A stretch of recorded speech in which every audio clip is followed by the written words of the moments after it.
وبركاته.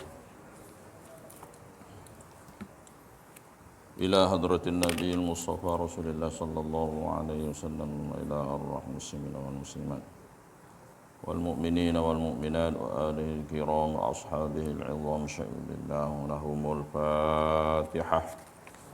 أعوذ بالله من الشيطان الرجيم. بسم الله الرحمن الرحيم. الحمد لله رب العالمين الرحمن الرحيم مالك يوم الدين. إياك نعبد وإياك نستعين. اهدنا الصراط المستقيم صراط الذين أنعمت عليهم غير المغضوب عليهم ولا الضالين.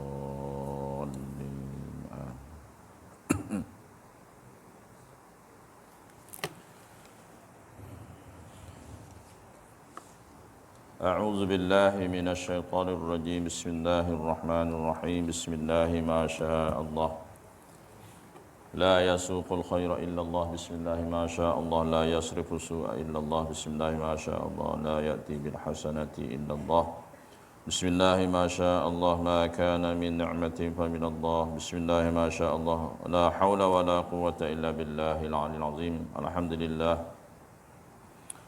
الحمد لله الذي هدانا لهذا وما كنا لنهتدي لولا أن هدانا الله. أشهد أن لا إله إلا الله وحده لا شريك له، وأشهد أن سيدنا محمدا عبده ورسوله.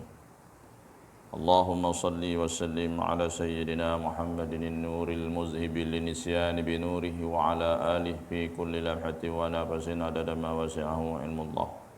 اللهم صل على سيدنا محمد الفاتح لما أغلق والخاتم لما سبق ناصر الحق بالحق والهادي إلى صراطك المستقيم، وعلى آله وصحبه حق قدره ومقداره العظيم.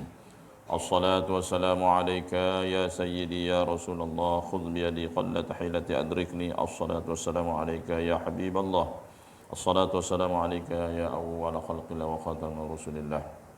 صلى الله عليك وسلم يا رسول الله في كل لمحة ونفس عدد ما وسعه علم الله. اللهم إني أسألك بنور وجه الله العظيم الذي ملأ أركان عرش الله العظيم وقامت به عوالم الله العظيم، أن تصلي على مولانا محمد ذي القدر العظيم وعلى آل نبي الله العظيم بقدر عظمة ذات الله العظيم في كل لمحة ونفس عدد ما من الله العظيم، صلاة دائمة بدوام الله العظيم تعظيما لحقك يا مولانا محمد يا ذا الخلق العظيم. وسلم عليه وعلى آله مثل ذلك، واجمع بيني وبينه كما جمعت بين الروح والنفس ظاهرا وباطنا يقظة ومناما، واجعلنا يا رب روح لذاتي من جميع الوجوه في الدنيا قبل الآخرة عظيم. اللهم افتح علينا حكمتك وانشر علينا من خزائن رحمتك يا أرحم الراحمين. ربنا أتمم لنا نورنا واغفر لنا إنك على كل شيء قدير. الله لطيف بعباده يرزق من يشاء وهو القوي العزيز. ففهمناها سليمان وكنا آتينا حكما وعلما، سخرنا مع داود الجبال والسبحين والطير وكنا فاعلين. ربنا أتمم لنا نورنا واغفر لنا إنك على كل شيء قدير. اللهم لا سهل إلا ما جعلته سهلا وأنت تجعل إذا سهلا. إنا فتحنا لك فتحا مبينا ليغفر لك الله ما تقدم وما تأخر. إذ قال يوسف لأبيه يا أبت إني رأيت 11 كوكبا والشمس والقمر رأيتهم لي ساجدين. وصلى الله على خير خلق سيدنا محمد وعلى آله وصحبه في كل لمحة ونفس عدد ما وسع الملك عام يا رب العالمين. قال الله تعالى في كتابه الكريم: أعوذ بالله من الشيطان الرجيم. ومن أحسن قولا ممن دعا إلى الله وعمل صالحا وقال إنني من المسلمين. صدق الله العظيم. Yang saya hormati lagi dikasihi tuan pengurusi masjid serta masa pegawai dan ahli jawatankuasa masjid, tuan imam, tuan Bilal, tuan Siak, tuan Bendahari, seluruh warga ahli jawatankuasa masjid, tentu kuasa kampung dan sekitarnya yang hadir, muslimin muslimat, para atazizah pada yang hadir pada pagi ini, serta tetamu-tetamu Allah yang terhormat. Apa khabar semua tuan-tuan dan puan-puan? Alhamdulillah. Semoga kita sihat, jasmani kita, rohani kita sihat zahir dan sihat batin kita insya-Allah. Alhamdulillah. Marilah kita sama-sama merafakkan setinggi kesyukuran kepada Allah Subhanahu taala yang telah mengurniakan begitu banyak nikmat untuk kita syukurinya dengan amal-amal soleh. Semoga Allah menambahkan lagi nikmatnya kepada kita dan menjauhkan kita daripada azabnya insya-Allah. Semoga kehadiran kita pada pagi ini untuk mengimarahkan masjid ini, rumah Allah ini sebagai tetamu Allah.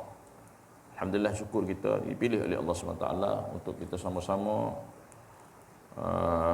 mendekatkan diri kita kepada Allah SWT dengan berbagai amalan, solat berjamaah, menuntut ilmu dan sebagainya. Maka adakah boleh kita buat alasan sibuk kerana menguzurkan diri kita ke masjid, kita alasan kita sibuk dengan tugas dan sebagainya contohnya, sedangkan itu keperluan dunia untuk kita utamakan Allah SWT. Adakah kita boleh buat jawapan dengan Allah SWT sibuk kenuri dan sebagaimana contohnya, hingga mana kita meninggalkan majlis ilmu, contoh maghrib, ada kuliah maghrib tapi kita tak datang majlis ilmu sebab alasannya ada kenuri dan sebagainya, tahlil dan sebagainya. Jadi kata guru saya, benda tu kita boleh buat lepas isyak boleh. Jadi betul lah guru saya bagi tahu, kita ni duk sibuk kepada orang yang sudah pergi meninggal dunia contoh. Sedangkan benda tu boleh buat. Yang kita tidak sibuk dengan kita ni, yang hidup ni, kita akan meninggal. Maknanya kita kena check and balance lah.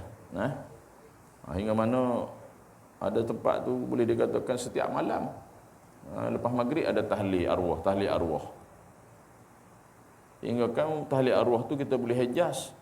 Sedangkan kita tahu masjid tu ada kuliah maghrib.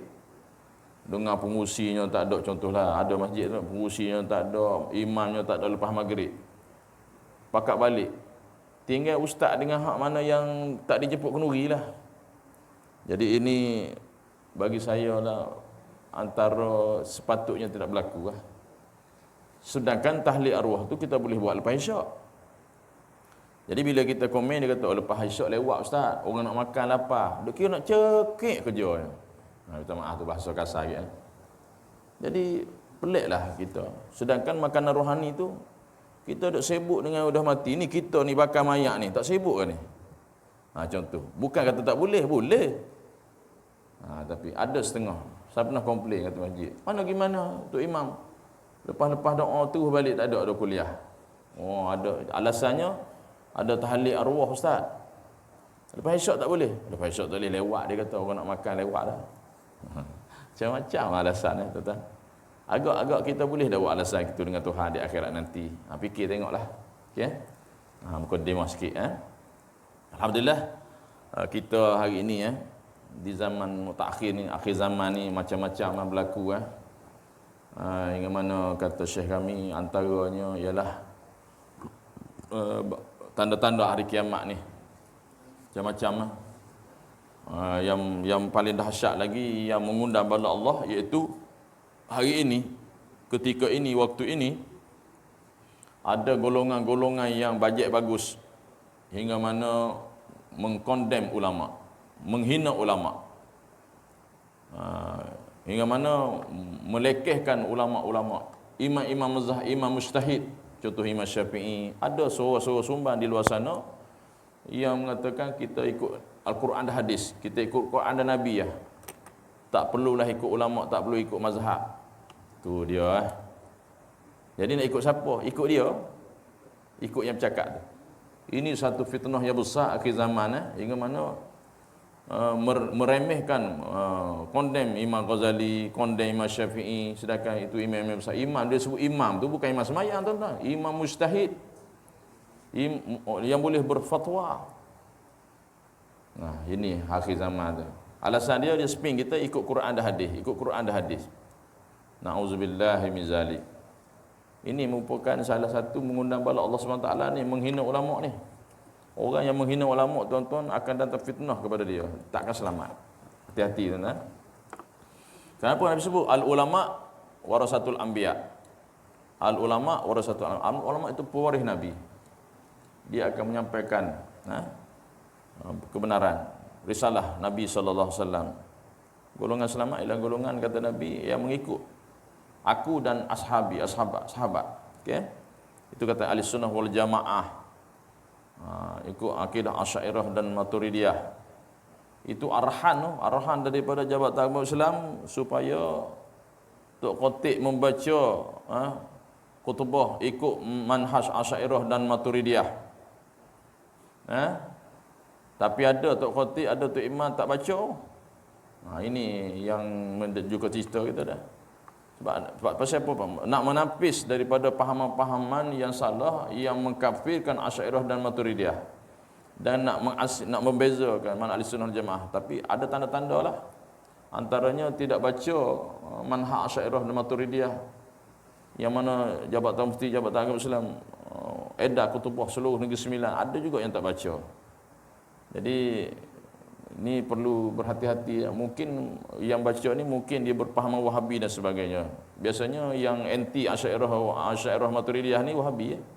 Sedangkan mazhab Asy'ariyah dan Maturidiyah sama lah dengan Imam Syafi'i, semua ikut Nabi belaka. Itulah akidah yang benar. Satu daripada 73 puak, 73 neraka, satu syurga, iaitu Ahlussunnah wal Jamaah. Yang mengajar ataupun silibus pelajaran tauhid yang dinamakan sifat 20, juga sifat 20 juga ditolak oleh geng Wahabi ni. Ini cabaran ujian dakwah akhir zaman. Hati-hati tuan-tuan. Siapa yang tak ikut arahan baca khutbah dan sebagainya dapat tangkap, mungkin tauliah ditarik atau imam tu dipecat dan sebagainya. Tak boleh lembut lagi dah. Kita nak Negeri Sembilan ni contohnya, kita nak memantapkan, mertabatkan Ahlussunnah wal Jamaah. Tidak menolak tarekat dan sebagainya. Ini ada tolak tarekat dan sebagainya. Jadi macam mana tuan-tuan? Jadi berlaku perbalahan, pergaduhan hingga mana perpecahan ummah. Ini yang Nabi tak ajar, ya. Okey. Dan Nabi sallallahu alaihi wasallam pada suatu ketika Nabi naik atas mimbar lepas subuh berkhutbah sampai zuhur. Lepas turun semai zuhur sampai asar. Begitulah sampai maghrib, sampai malam. Jadi ada riwayat mengatakan kenapa Nabi naik itu? Karena Nabi nak menerangkan tentang peristiwa akhir zaman. Itu sebab itulah dikumpul hadis peristiwa akhir zaman, tanda-tanda kiamat, alamatu sughra, tanda-tanda kecil, alamatu kubra, tanda-tanda besar, dan kiamat hampir tiba dengan datanya 10 tanda yang besar nak kiamat. Mana itu dah hasil daripada khutbah Nabi mengingatkan ummah tentang peristiwa akhir zaman. Kita tengok hari ni tuan-tuan, yang terkini, yang baru ni kita dengar cerita ribuan mati di Pakistan, kita dengar di Kemboja, di Myanmar, sampai perdagangan manusia hingga tangkap budak, belah dada, ambil organ. Zaman sekarang ni tak cukup makan dah tuan-tuan. Manusia makan manusia dah. Kembali zaman batu, zaman jahiliah balik dah. Ni Nabi sebut ni dalam hadis akhir zaman. Manusia akhir zaman ni kembali ke zaman jahiliah balik dah. Na'udzubillahi min zalik. Jadi kita tengok hari ini berlaku penculikan kanak-kanak dan sebagainya, hingga mana nak selesaikan orang Malaysia ada di Myanmar dan sebagainya, tak boleh nak ambil, dikawal oleh tentera dan sebagainya. Jadi jual manusia ni laku tu $50 tu, satu orang $50 tu, kaya. Jadi apa persiapan kita tuan-tuan? Sebab itulah kata Syekh Zainal Asri Ramli, dia bagi suruh kita semua amalkan, anak-anak kita amalkan untuk benteng diri kita, keluarga kita daripada khianat manusia ni. Antaranya lepas subuh kita baca Bismillahilladzi la yadurru ma'asmihi syai'un fil ardi wala fis sama' wa huwas sami'ul alim. Mana Bismillahilladzi tu wasiat Hasan Al-Banna dalam kitab dalam manzil dan sebagainya, supaya kita tidak memberi mudarat langit dan bumi tu kecuali dengan izin Allah SWT. Kita baca, kita wirid-wirid tu akan datanglah waridat. Bila kita wirid, rajin berwirid, berzikir, akan datanglah pertolongan Allah SWT. Kena ada, kena amalan. Bukan hanya berharap kepada Allah SWT tanpa melakukan amal, zikir dan sebagainya. Kita banyakkan. Baca 41 kali lepas subuh. Bismillahirrahmanirrahim. La yadurru ma'asmihi syai'un fil ardi wala fis sama' wa huwas sami'ul alim.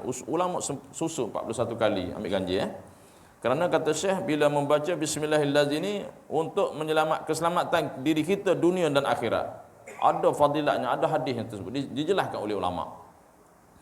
Yang kedua membaca surah Al-Qadar, Inna Anzalna 11 kali.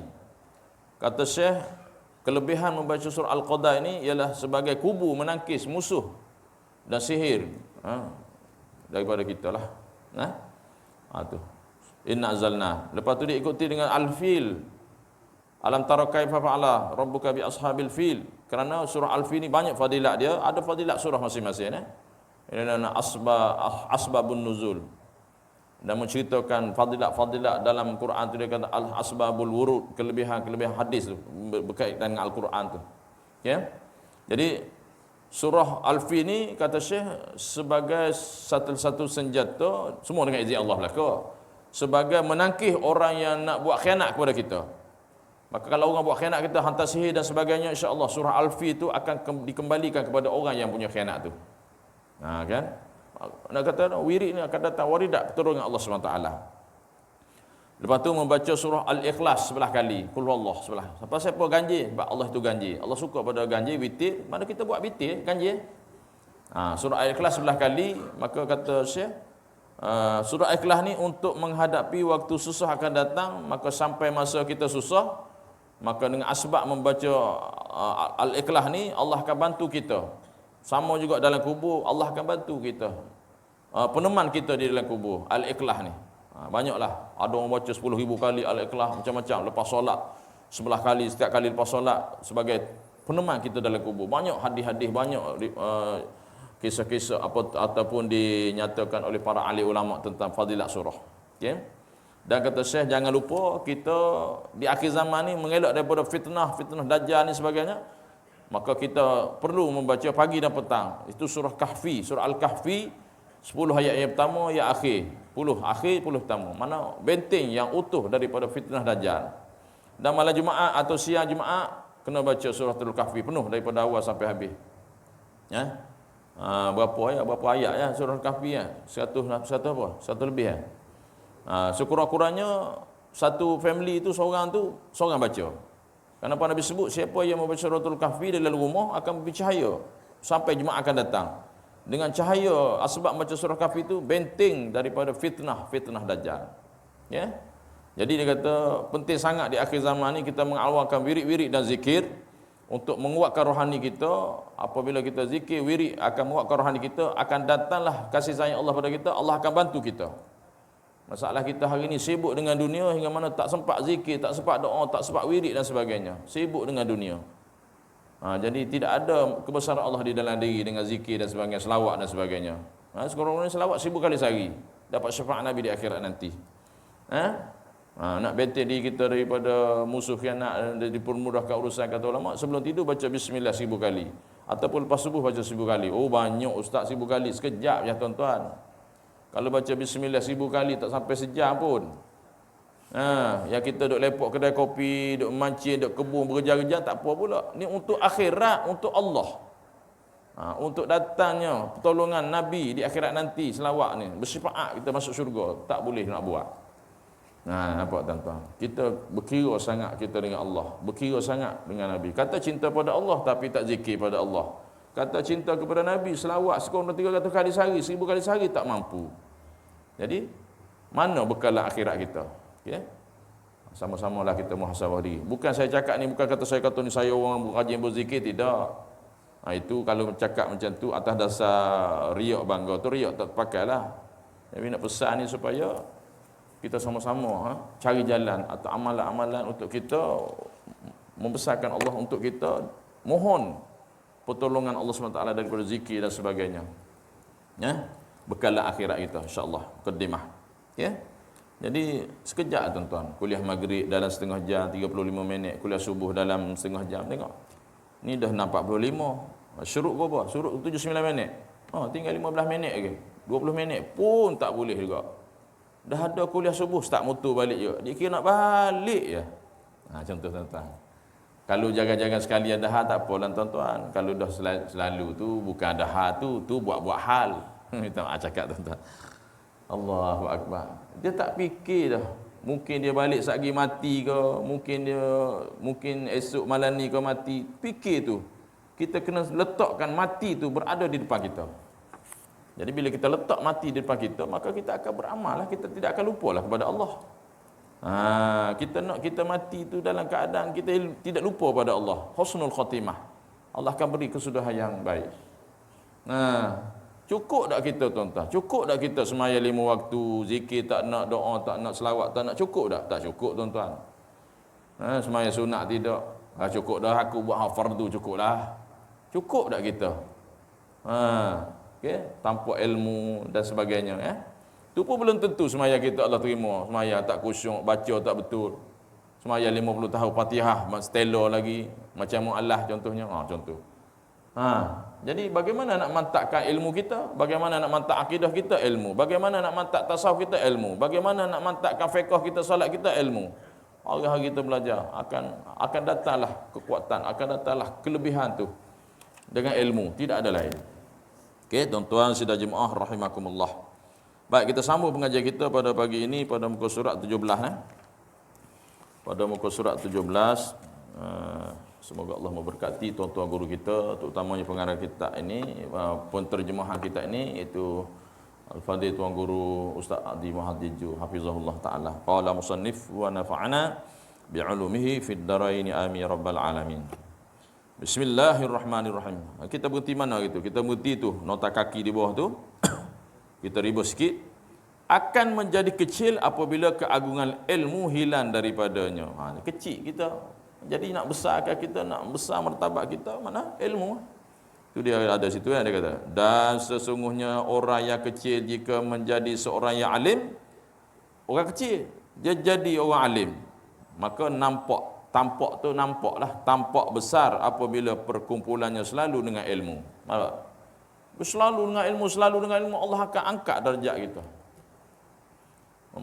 Maknanya tak perlu kita angkat. Orang tengok kita, dia ni rajin belajar ilmu. Dari segi daripada zahirnya orang tengok, dia ni orang hebat ilmu ni.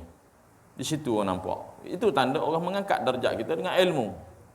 Para hukama berkata, tuntutlah ilmu kerana ilmu itu menjadi perhiasan kepada ahli ilmu itu. Tu. Ilmu kita tu menjadi pakaian kita, perhiasan kita, sama ada zahir dan batin. Keutamaan dan tanda setiap budi pekerti yang luhur. Nampak tu? Okey? Dan jadilah orang yang menggali faedah dengan bertambahnya ilmu setiap hari, serta berenanglah faedah ilmu itu laksana lautan. Bermakna orang yang rajin hari-hari mengaji ilmu, maka seumpama dia berada dalam lautan ilmu. Seolah kita berenang dalam lautan, berada dalam lautan ilmu. Okey? Nampak tuan-tuan. Tadi ramai tadi ada semaya kan. Ada semaya, tengok ada yang kekal sekarang, ada yang balik lepas subuh balik. Pergi mana tak tahu. Mungkin kita baik sangka lah kan, mungkin ada kuliah kat lain kot. Kan? Ya. Lagi cakap-cakap ni kata buruk sangka pula kan. Macam kadang-kadang kita bagi nasihat, orang hantar kita balik, ustaz ni kuliah apa ni, buruk sangka ni, orang ada hal, tak bagus itu, tak ada akhlak tu, buruk sangka tu, macam-macam kan. Contoh. Kita bukan nak buruk sangka, kita sebut je. Okey? Contoh. Baik. Seterusnya dia kata apa? Kita tengok tajuk atas tu. Hari tu kita berhenti tidak elok kan. Habis dah nota kaki 47 tu, kita sambung. Anggota-anggota zahir. Yang zahir ni nampaklah lahir dipanggil. Lahir batin. Yang maknanya hissi, lahir. Yang zahir. Yang maknawi, yang tersembunyi. Kita dua elemen rohani, jasmani. Jasmani badan zahir, rohani dalaman. Lahir Allah zahir, batin dalam, sama tu. Kalau kita orang kata bahasa kalau bahasa saintifik sikit, spiritual, physical, spiritual. Kita nak sebut pun dia lihat spiritual, mental. Tu mana zahir dan batin. Dua kita ni ada lima, kita dua, zahir dan batin. Ataupun dikatakan jasad. Tu zahir. Kalau yang batin ruh. Tu. Semua dia dua elemen kita ni. Anak anggota yang zahir yang perlu dibersihkan. Dibersihkan apa? Daripada dosa. Bersihkan. Dia bersih ni ada dua tu. Bersih, basuh, bersih daripada najis. Bersih. Yang keduanya bersih daripada dosa. Dengan mata kita, tangan kita buat dosa tu. Dua lah kena bersih. Bersihkan itu ada 7. Dia panggil 7 anggota zahir. Iaitu mata. Yang pertama. Yang kedua telinga. Yang ketiganya lidah. Perut. Kemaluan. Kedua tangan. Tangan kanan, tangan kiri dan kedua kaki. Ini perlu dibersihkan. Bersih dengan air. Kita ambil wuduk tu bersih tu. Cuci air daripada najis-najis kotor. Maksud sini bersih tangan, mata, telinga tu daripada dosa. Apa dosa tu? Perkara-perkara dosa mata, contoh dijelaskan di ulama lama.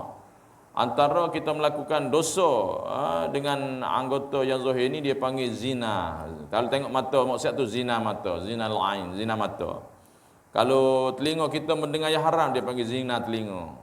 Zina ni makna bukan setubuh je ke, bukan zina tu je. Zina ni makna zina ni makna buat maksiat lah. Maksiat mata tu makna zina mata, tengok maksiat. Tengok handphone, maksiat, zina mata. Telinga dengar orang mengumpat, zina telinga. Mulut mengumpat, memfitnah, zina lidah. Perut makan benda yang haram, zina. Kemaluan, ni zina kemaluan. Kemaluan meletakkan tempat yang tidak halal, zina, melayan pelacur dan sebagainya, zina. Kedua tangan, zina tangan apa? Mencuri, tangan ni saing rasuah, cek apa semua. Tu zina belaka. Digunakan anggota kita untuk melakukan maksiat tu zina lah. Tangan, kaki kita pergi ke tempat yang tidak elok, pergi kasino, pergi tempat-tempat maksiat tu, kita menggunakan kaki tu zina. Jadi kata ulama, kalau kita menggunakan anggota yang zahir ni yang Allah beri pada kita untuk ke tempat yang tidak sepatutnya, maka orang ini termasuk dalam kufur nikmat Allah SWT. Kita nak jawab apa di akhirat nanti? Kan? Perlulah diingat bahawa Allah Subhanahu Wa Taala telah memberikan nikmat-nikmat yang besar kepadamu. Ingat, nikmat besar pada kita ni. Nikmat yang zahir, nikmat yang batin. Ni kita cerita bab zahir dulu. Iaitu nikmat apa? Anggota-anggota badan yang wajib kamu jaga dan syukuri. Mana syukur kita tuan-tuan. Allah bagi kita ni sempurna. Allah bagi kita ni sempurna kan. Maka kita disebabkan syukur. Allah bagi kita sempurna. Dalam masa sama Allah melarang kita. Nabi pun sebut larang kita. Jangan kita menghina makhluk-makhluk Allah yang tidak cukup lengkap dengan kita ni. Jadi ada kita sempurna, kita menghina orang kudung, orang buta, orang bisu dan sebagainya. Kalau kita menghina tu makna kita menghina Allah lah. Sebab siapa yang menjadikan buta, bisu, tangan kudung dan sebagainya? Allah. Kalau kita menghina makhluk, makna kita menghina Allah lah. Nampak tuan-tuan? Kita menghina Allah. Ada setengah tuan-tuan, ada yang mana kita tengok, ada yang anak dilahirkan cacat, sampai tak reda dengan takdir Allah SWT, tak mengaku anak dan sebagainya. Ini maknanya kufur kepada Tuhan lah.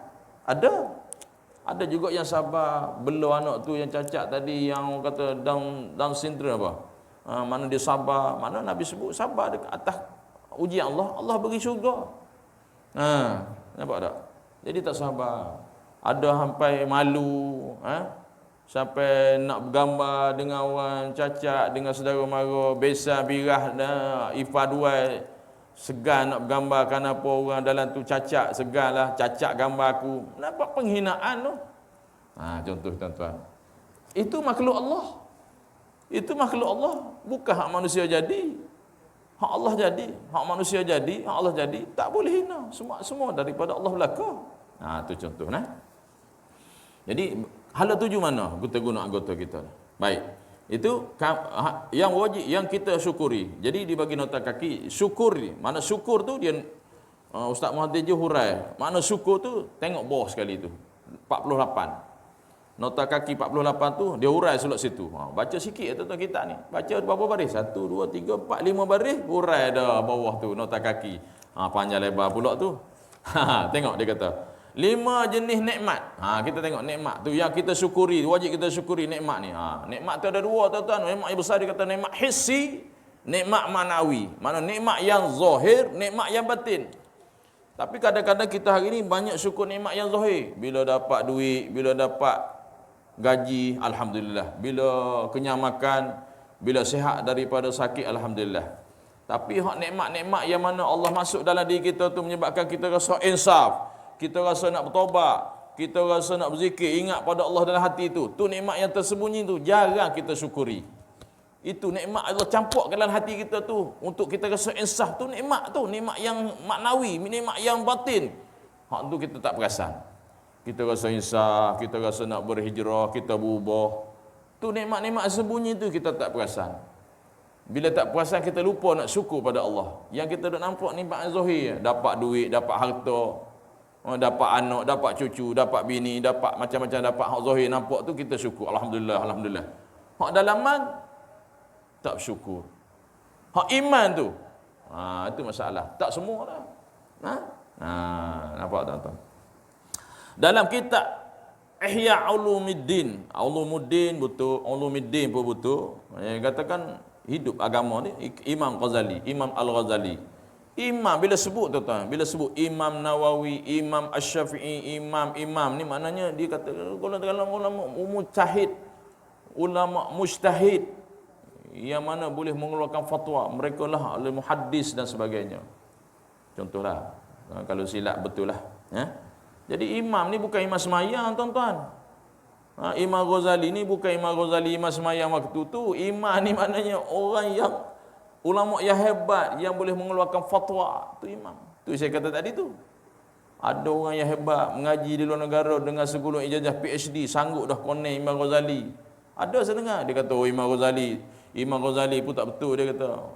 Tak betul tu dia. Imam mustahil pun tak betul. Dia yang betul. Na'udzubillahi min zalik. Tak boleh ikut Imam Syafi'i. Nabi ya betul tak salah, dia kata. Imam-imam ni salah. Yalah kita tak nafikanlah ada imam-imam yang salah, tapi dia baca kitab Imam Syafi'i dia kata salah juga. Hingga mana dia condemn imam-imam ni dalam kitab masukkan hadis-hadis dhaif, dia kata hadis dhaif, apa nak masuk hadis dhaif? Dia salahkan imam. Sedangkan hadis dhaif tu, hingga mana hebatnya puak-puak ni mengaji hadis ni, hingga mana menjatuhkan, merendahkan hadis dhaif tu sampai mengatakan hadis dhaif tu hadis palsu. Bahaya, hebat tuan-tuan. Memalsukan hadis dhaif itu satu perkara yang amat besarlah. Sedangkan hadis dhaif ni boleh buat amal, termasuk dalam fadhil amal. Dia bukan hadis palsu, bukan rekaan, hadis Nabi. Cuma periwayatannya, sanadnya mungkin lemah, mungkin orang yang riwayat tu lemah, lupa, nyanyuk dan sebagainya, tu tidak boleh dibuat hujah. Tapi nak buat amal boleh. Tapi geng-geng Wahabi tolak terus hadis dhaif. Bahaya. Tak semualah kan. Hingga mana memasukkan, memaudhu dhaif. Antaranya dia kata tak boleh baca tu, saya pernah dengar. Ada geng Wahabi ni, dia kata tak payah baca kitab Fadhil Amal tu. Yang tabligh baca tu. Hebat tu. Tu siapa dia tu? Tu ulama hadis tu. Yang kadang kitab Fadhil Amal tu, muntaqab hadis tu yang dibaca oleh geng tabligh tu. Itu Maulana tu yang pakar hadis tu, Syekh Zakaria Al-Kandahlawi tu. Ulama hadis tu. Dia pakar hadis tu. Dia boleh tahu hadis ni sahih, hadis ni semua. Masuk hadis dhaif tu untuk beramal. Allahu akbar. Hebat orang kita sekarang. Tak semua tuan-tuan. Dengan ada segulung ijazah PhD sanggup condemn ulama. Dia kata apa? Buat apa kita nak amal hadis dhaif? Kita amal hadis sahih. Makna depa hebat tunggu. Beramal hadis sahih ya. Hadis dhaif tak amal. Hebat. Buat apa dia kata? Asalnya ada ustaz dia cakap. Dia kata, buat apa kita contoh kita makan, dia kata. Kita makan hak sedap-sedap, hak yang tak sedap, hak busuk-busuk kita tak makan. Mana boleh buat perbandingan hadis dhaif dengan makan? Sampai tertu pusing. Ini saya kata ni orang ni mabuk ketum ni. Ada apa dia buat perbandingan hadis dhaif makan. Makan kita makan sedap-sedap, hak makan yang tak busuk-busuk tu kita buang. Nak samalah dia kata hadis, kita ambil hadis sahih ya. Hadis dhaif tak payah. Hadis sahih. Hadis sahih. Hadis dhaif tolak. Bahaya tuan-tuan.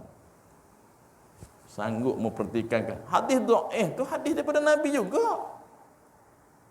Mungkin sanak dah terputus, mungkin orang yang riwayat tu lupa kan, mungkin akhlak dia kurang sikit, maka dia tidak boleh diangkat hadis tu darjat sahih.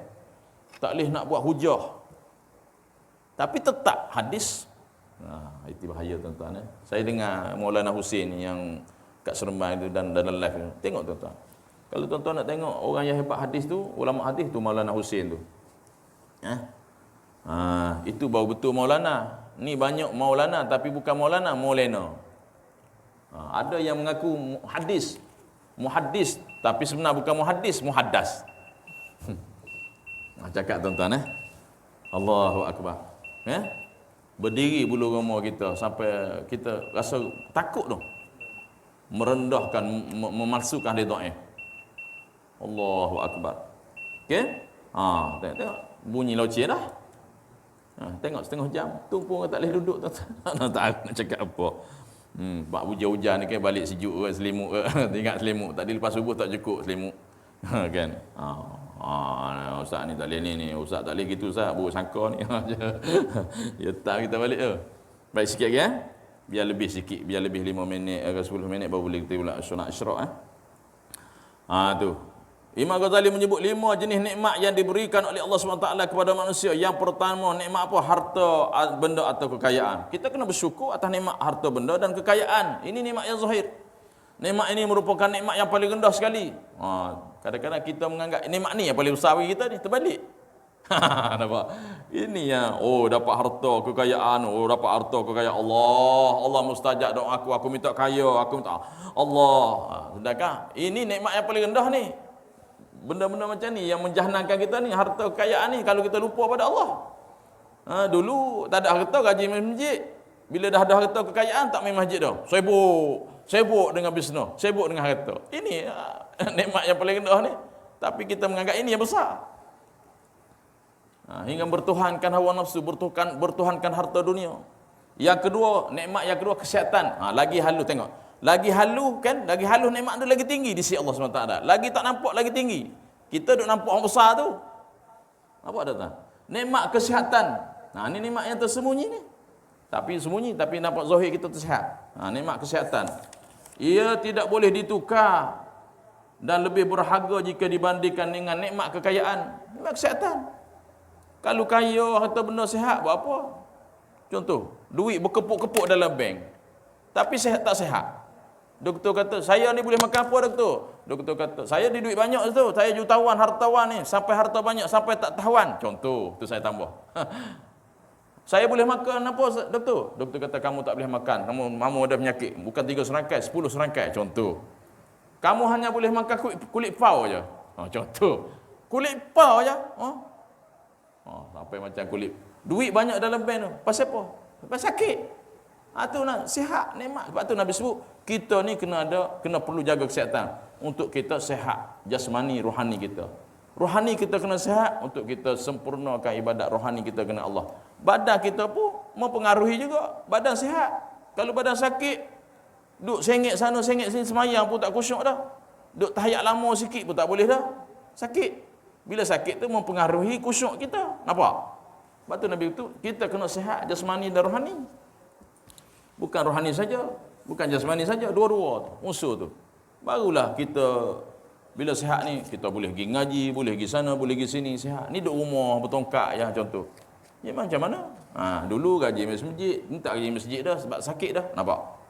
Contoh. Tu nikmat kesihatan tu.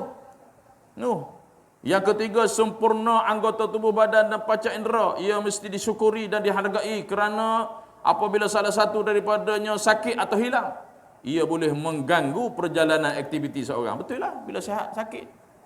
Contoh, badan kita sakit ataupun mata kita tak nampak dah kelabu dah, nak baca Quran pun tak boleh dah. Contoh.